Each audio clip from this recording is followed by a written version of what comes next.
সমস্ত মুসলিম রাষ্ট্রের কাছে আমার একটা অনুরোধ। আমি কিছুদিন অনুরোধটুকু আপনাদের কাছে আবেদন করছি। সমস্ত মুসলিম রাষ্ট্রের কাছে আমার এই অনুরোধ, ইরানের প্রেসিডেন্ট বা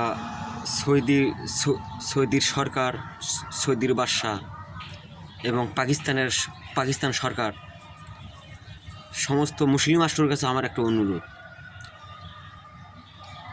ভারতের মুসলমানকে নিয়ে হিন্দুরা অনেক অত্যাচার করতেছে, বা ভারতের সরকার নরেন্দ্র মোদী আমাদের মুসলমান ধর্মকে নিয়ে অনেক